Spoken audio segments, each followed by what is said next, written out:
Philadelphia, September 28, 1918. 200,000 people filled the streets of Philadelphia that day. They were celebrating the war effort. They were proud, hopeful, and alive. Within 72 hours, every single hospital bed in the city was full. Within 6 weeks, 11,000 Philadelphians were dead. And Philadelphia was not alone. Across the world, from the trenches of France, to the slums of Bombay, to the remote villages of Alaska, something was coming. Something invisible. Something that would kill more people in a single year than 4 years of the most devastating war in human history. To understand the pandemic of 1918, you first have to understand the world it entered. Because the influenza virus did not arrive into a healthy, functioning civilization. It arrived into a world already bleeding. World War I had been grinding for 4 years. By 1918, an estimated 65 million soldiers had been mobilized across the globe. The largest movement of human beings in recorded history. Men from France, Britain, Germany, America, India, Australia, Africa, and dozens of other nations had been uprooted from their homes and packed together in conditions that seem almost unimaginable today. In the trenches of France, soldiers lived and died in narrow ditches filled with mud, rats, and human waste. In military training camps across America, tens of thousands of young men were housed together in massive barracks. Many of them recently arrived from small, isolated towns, with immune systems that had never encountered common urban diseases. The medical understanding of infectious disease in 1918 was, by modern standards, primitive. Antibiotics had not yet been invented. There were no antiviral medications. Doctors did not fully understand viruses. In fact, the very concept of a virus as a distinct entity, separate from bacteria, was only beginning to be grasped. Many physicians believed that influenza was caused by a bacterium called Pfeiffer's bacillus. They were wrong.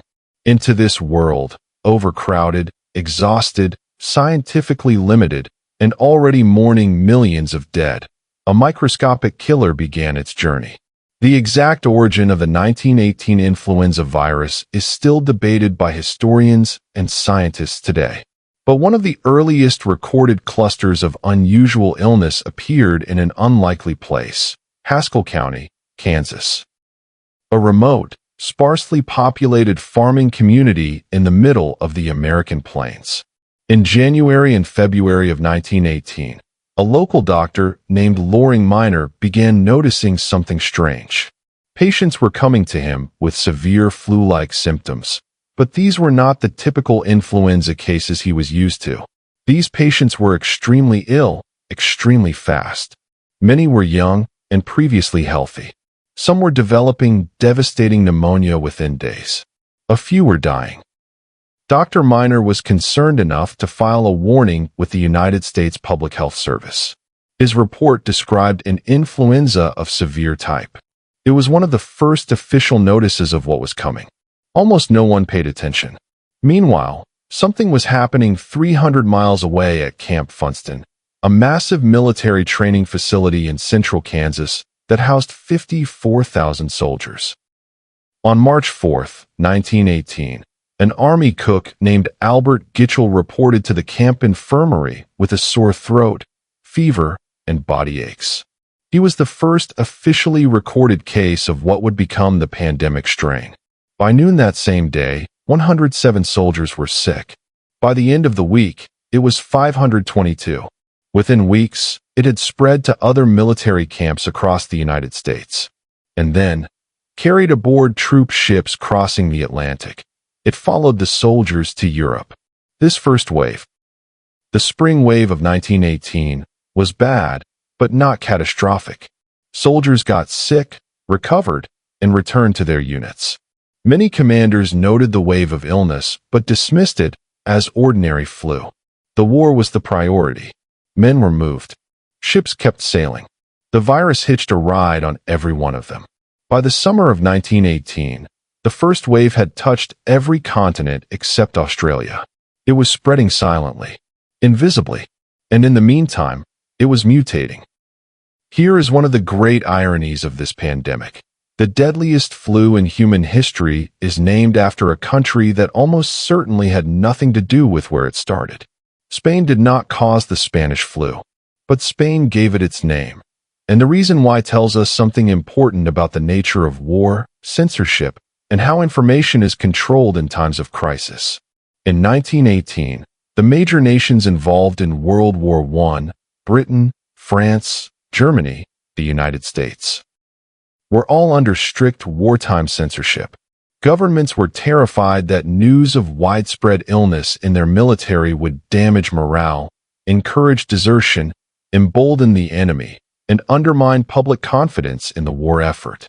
So when soldiers started getting sick in massive numbers, newspapers in these countries were ordered, formally or informally, to downplay or suppress the story. Spain was different. Spain was a neutral country. It had no wartime censorship laws pressuring its press. When the influenza hit Spain in May 1918, and it hit hard, including infecting the Spanish King Alfonso XIII, the Spanish newspapers covered it openly, freely, and in dramatic detail. To the rest of the world, suddenly reading extensive reports of a mysterious, deadly flu spreading across Spain, the logical assumption was, this disease must have started there. It hadn't. Spain was simply telling the truth while everyone else was staying quiet. The name Spanish flu stuck. It was inaccurate, unfair to Spain, and it has misled people for over a century.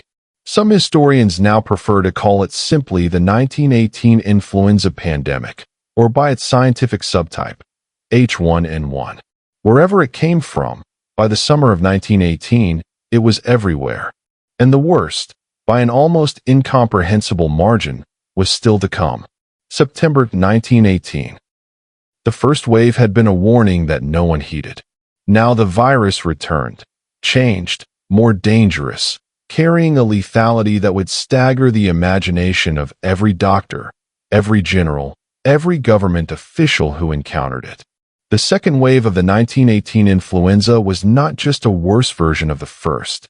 It was, in many respects, a completely different experience. This version killed faster. It killed more people. And in a pattern that baffled and terrified the medical establishment, it killed a demographic that influenza almost never targeted: young, healthy adults. Normally, influenza is most dangerous for the very old and the very young, people with weakened immune systems. The 1918 virus flipped this pattern upside down. The people most likely to die were soldiers in their 20s, mothers in their 30s, farmers, factory workers, teachers, people in the prime of their lives. We will explain the biological reason for this later. But in the autumn of 1918, no one understood why. They only witnessed it. Hospitals that had been stretched to their limits by war casualties now began to collapse entirely under the weight of influenza patients. At Camp Devens in Massachusetts, one of the largest military training camps in America, over 17,000 soldiers fell ill in a single week. The camp's doctor, Roy Grist, wrote a letter to a colleague that would later become one of the most haunting documents of the pandemic. These men start with what appears to be an ordinary attack of influenza, he wrote, and when brought to the hospital, they very rapidly develop the most vicious type of pneumonia that has ever been seen. 2 hours after admission, they have the mahogany spots over the cheekbones, and a few hours later you can begin to see the cyanosis extending from the ears and spreading all over the face, until it is hard to distinguish the colored men from the white. Cyanosis, that blue discoloration of the skin, was caused by the lungs failing to deliver oxygen to the blood. In the most severe cases, patients essentially drowned from within as their lungs filled with fluid. Some reports described victims turning so dark, almost purple, that it became difficult to determine patients' racial identity. Death could come within hours of the first symptom. Return now to Philadelphia, that city of 200,000 celebrating in the streets on September 28th. Within days of the parade, Influenza had exploded across the city. By October 3rd, the city health director ordered all schools, churches, theaters, and public gathering places closed. It was too late. By mid-October, 4,500 Philadelphians were dying every single week. The city ran out of coffins. It ran out of gravediggers. Priests and ministers who attempted to perform last rites became sick themselves. Bodies piled up in homes because there was no room in the mortuaries. A delegation of city officials approached a steam shovel operator and asked him to dig mass graves in a municipal cemetery. He agreed. The trenches were 150 feet long. A nurse named Selma Epp later recalled the scene at her hospital. People were dying faster than we could move the bodies. We had no place to put them. We stacked them in the hallways. Everyone was terrified. We were terrified too. We kept going because there was nothing else to do. But Philadelphia was not unique. Across the world, the same nightmare was playing out simultaneously. In India, then a British colony, the influenza killed with a ferocity that left the subcontinent stunned. 12 million people, some estimates run as high as 17 million, died in India alone. In the Punjab region, entire villages were found emptied of survivors. British colonial officials wrote reports describing roads blocked by the unburied dead. In Western Samoa, a small Pacific island nation, the pandemic killed 22% of the entire population in less than 2 months. 22%. 1 in 5 people. Dead. In less than 60 days. In South Africa, in sub-Saharan villages, in the rainforests of Brazil, in the port cities of China, in the industrial towns of England, the story repeated itself with grim consistency. Healthy people woke up in the morning. By evening, they could barely stand. By the next morning, some were dead. In Alaska, indigenous Inuit and Yupik communities were devastated. Some villages lost every adult. Children who survived were found days later, alive, huddled against the bodies of their dead parents, too young to understand what had happened. In the United States, life expectancy, which had been rising steadily for decades, dropped by 12 years in a single year. 12 years, gone in 12 months. By the time the second wave began to subside in late November and December of 1918, and a brief third wave followed in early 1919, the numbers were staggering.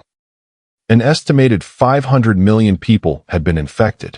That was roughly 1/3 of the entire human population of the planet Earth. At least 50 million were dead. Many historians believe the true number was closer to 100 million. For comparison, 4 years of World War I had killed approximately 17 million people in total. In a world without vaccines, without antivirals, and without even a clear understanding of what a virus was, what could people actually do? More than many of us realize. Across the United States and Europe, city and state governments enacted emergency public health measures with a speed and authority that would look familiar to anyone who lived through the COVID-19 pandemic a century later. Schools closed. Churches suspended services. Theaters, saloons, dance halls, and public gathering places of all kinds were shut down.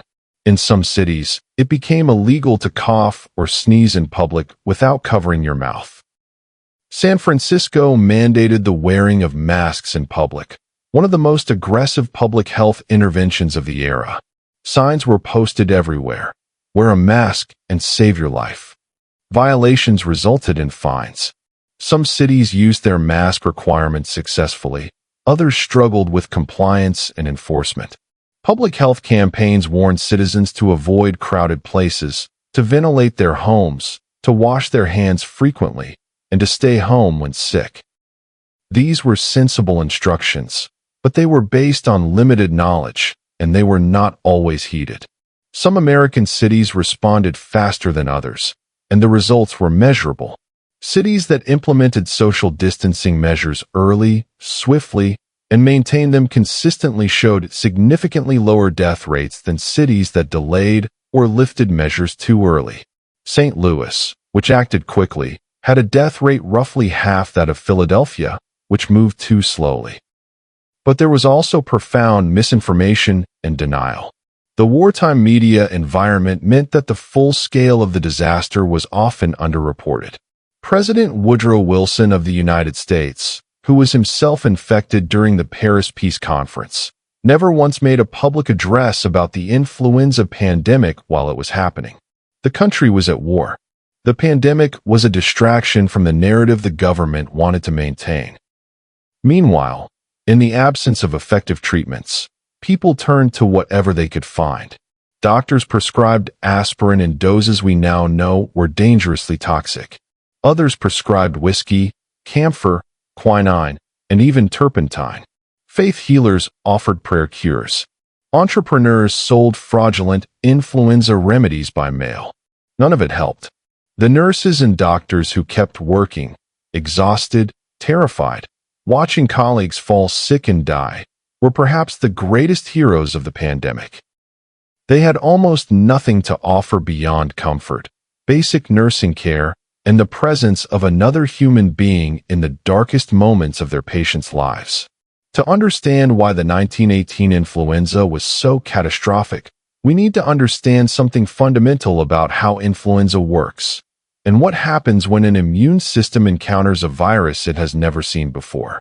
The influenza virus spreads primarily through the air, in tiny respiratory droplets released when an infected person coughs, sneezes, or even breathes. These droplets can travel several feet and survive on surfaces for hours.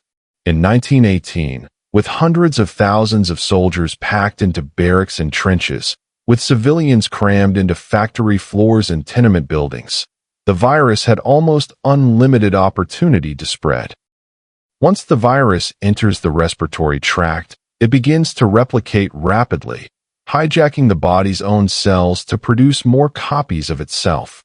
The immune system recognizes the invader and launches its response: inflammation, fever, the production of antibodies. In most influenza cases, this immune response is effective. The virus is cleared. The patient recovers. But the 1918 strain carried a unique danger, particularly for young adults with strong, vigorous immune systems.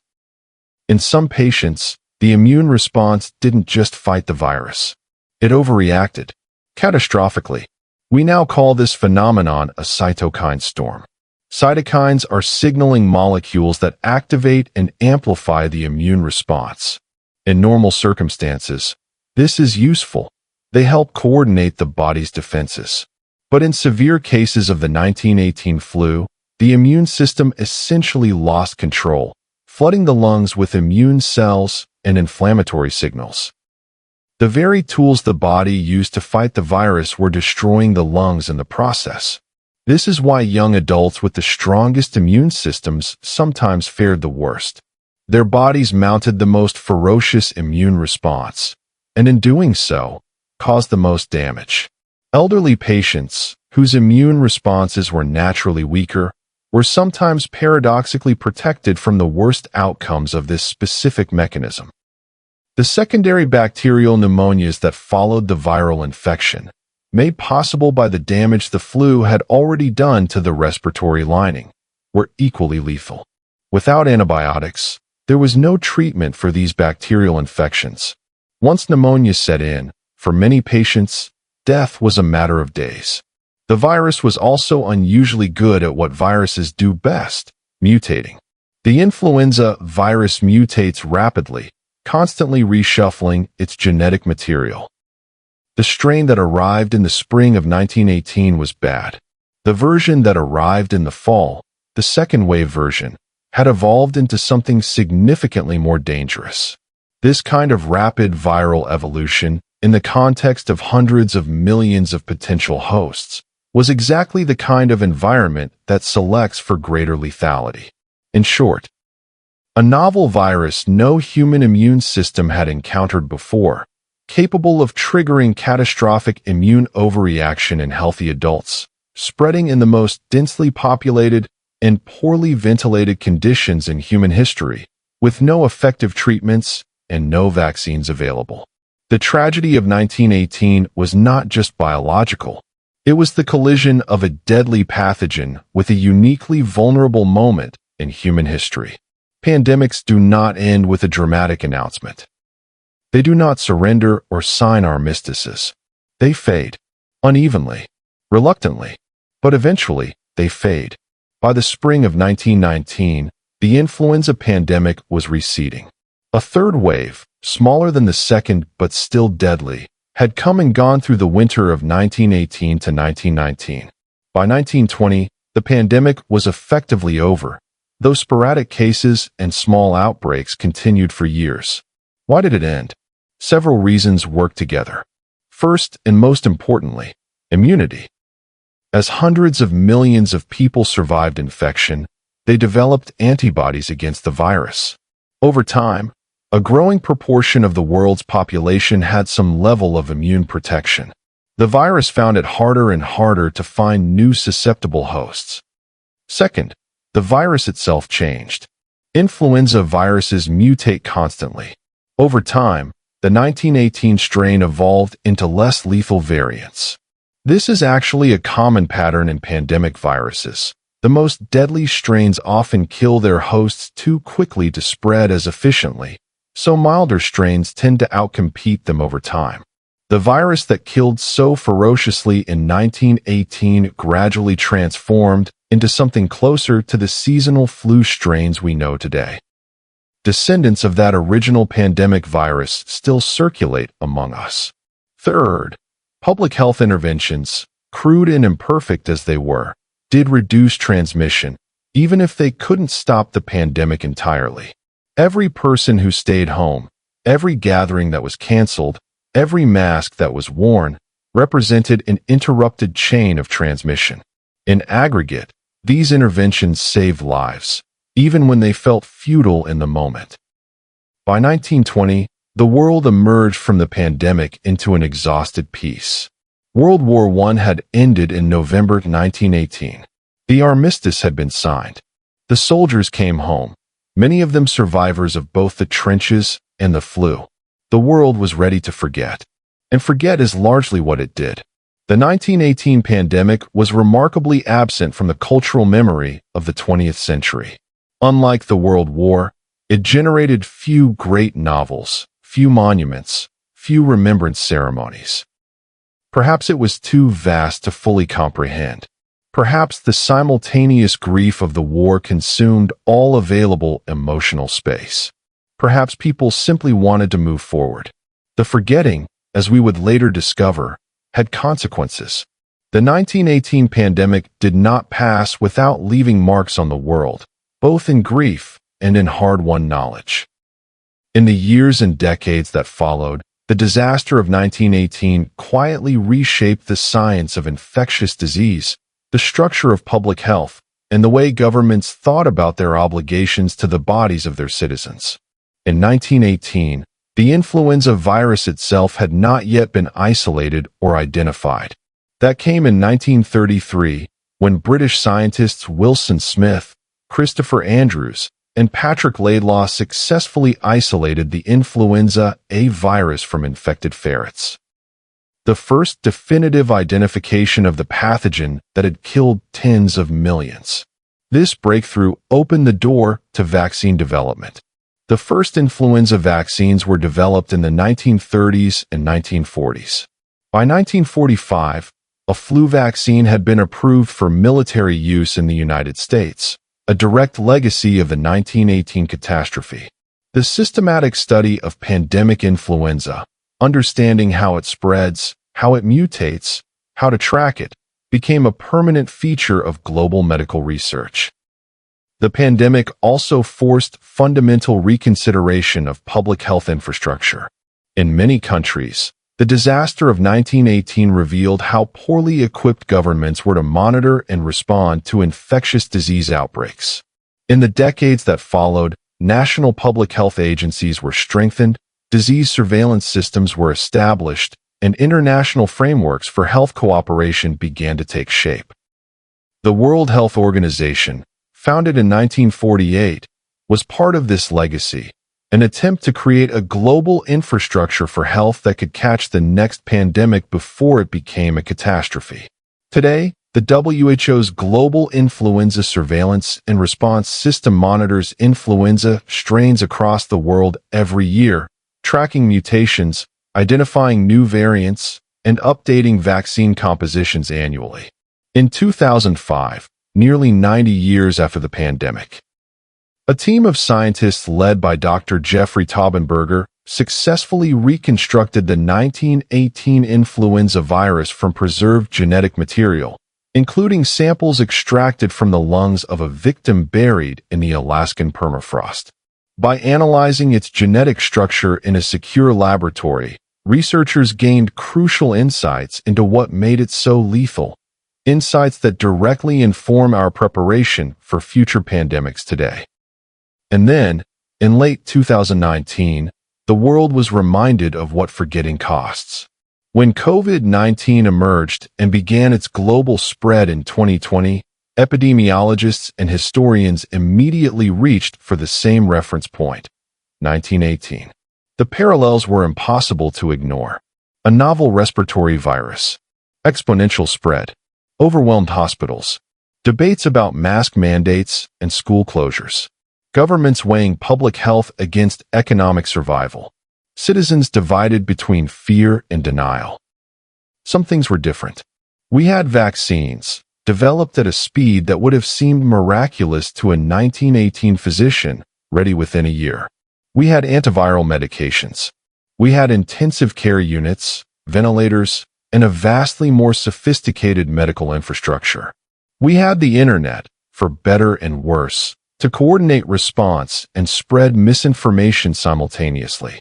But the fundamental human experience, the fear, the grief, the uncertainty, the heroism of healthcare workers, the political failures, the way a microscopic entity can remake civilizations, that was the same. It was disturbingly, hauntingly the same. The lesson that epidemiologists have tried to teach for a century is this: pandemics are not anomalies. They are not once-in-a-generation catastrophes that we can safely forget between occurrences. They are a permanent feature of a world in which billions of humans live in close contact with each other and with animals, in which viruses mutate constantly, and in which global travel can carry a pathogen from one continent to every other in a matter of weeks. Preparation is not pessimism.